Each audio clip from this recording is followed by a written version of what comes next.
That cloud lining may be gold and not silver. Ethical hackers take over an EU space satellite, and the European Union and the UK agree on reining in the tech giants. These stories and more on #Trending for Wednesday, April 26th. I'm your host, Jim Love, CIO of IT World Canada and TechNewsDay in the US. Both Google and Microsoft have exceeded earnings expectations largely because of their cloud computer services. Microsoft announced that its quarterly revenue results were up 7% from a year ago at almost $53 billion. Per share earnings were also up by 10% from last year. Why? It's not what you'd think. Microsoft's ChatGPT and AI excitement has not yet influenced earnings, and it's certainly not its PC-related businesses. Windows revenue from computer makers is down 28%, and their own hardware, including Surface devices, are down 30%. So what's making the difference? The cloud. Microsoft's cloud revenue was up 22% at $28.5 billion. Of the three biggest cloud companies, Microsoft is growing at the fastest rate with its Azure cloud. Similar story at Google's parent company, Alphabet. Once again, cloud computing is a large part of propelling the company to beat earnings estimates. Alphabet's cloud offering turned a profit in this first quarter, which might seem like a minor success, especially since Google's market share is far less than its competitors. But sales in cloud rose by 28% in the last quarter, at least in part making up for the drop in advertising revenue that Google has experienced as more and more people move to in-person shopping after the pandemic, and as new competitors like TikTok take a bite out of ad revenues. But although ad revenues are challenged, they held up better than market expectations. That and Google's relentless drive to manage expenses led it to exceed earnings projections in the last quarter. Google is expected to continue pushing cost-cutting and looking for savings. Google shareholders are happy with the results as the company is using profits to buy back about $70 billion in shares, which in turn is driving share prices higher. Maybe every cloud does have a silver lining. Well, maybe even a gold one. A story in the Record reported that experts from a French defense company called Thales have promised to show how they seized control of a European Space Agency satellite. It's reported to be the world's first ethical hacking exercise aimed at a satellite. It's certainly timely.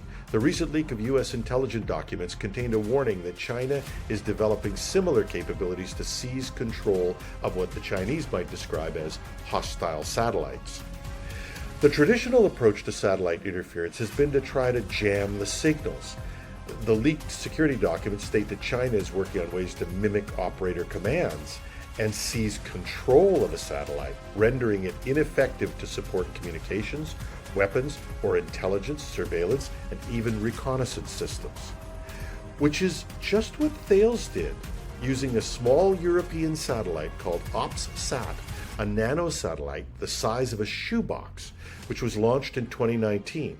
Now, despite its size, it contains an experimental computer that is 10 times more powerful than any current ESA spacecraft.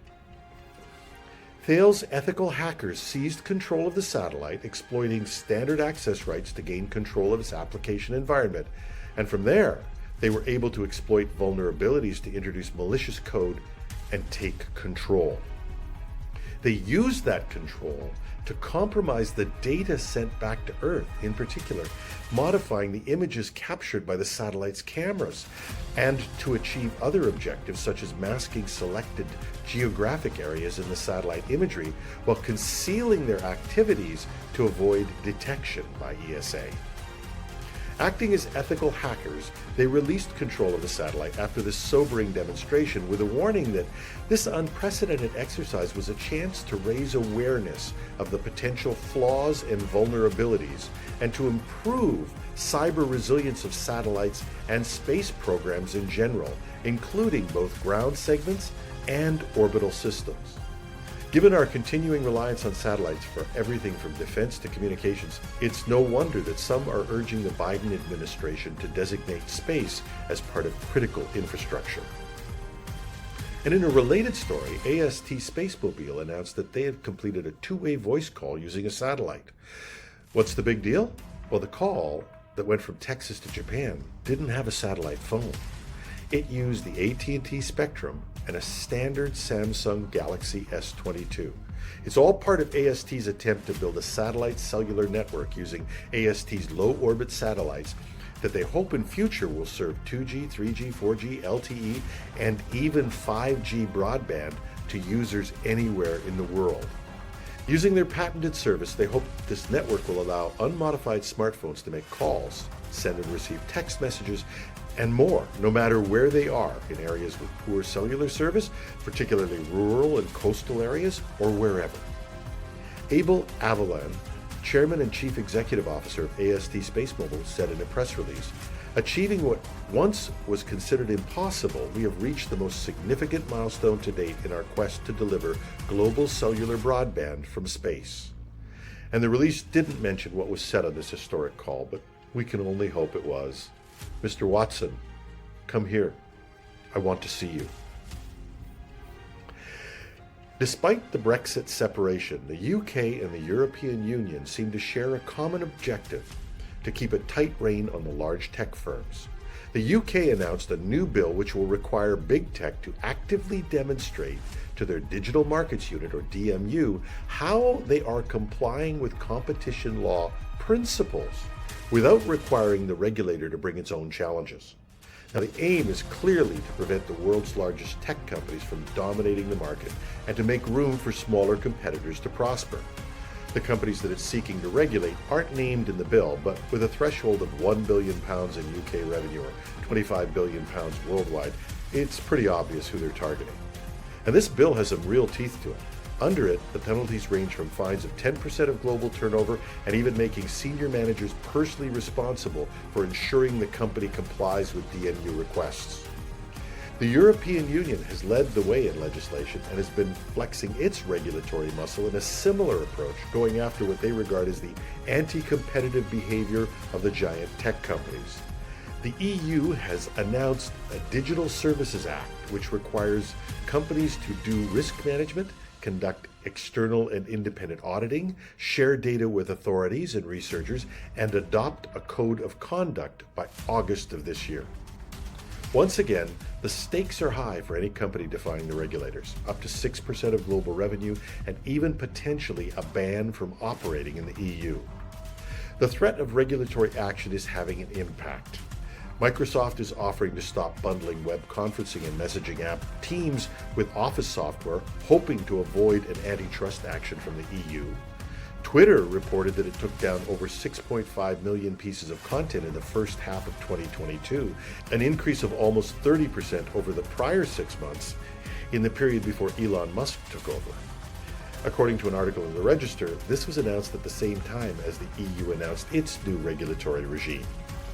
We don't know what happened after Elon Musk took over, but of course, Musk wouldn't be stupid enough to mess with the European Union or the UK government, would he? On a final note, a comment posted on a Reddit forum posed a question.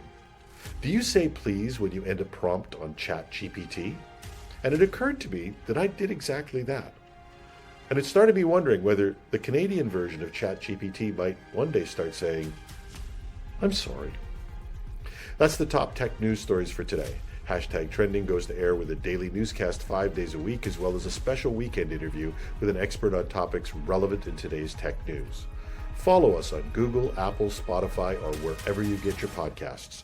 And you can even get us on your Alexa or Google smart speaker. We'd love your comments. You can find me on LinkedIn, Twitter, or Mastodon as @TheRealJimLove on our Mastodon site, technews.social, or even on Twitter without the checkmark.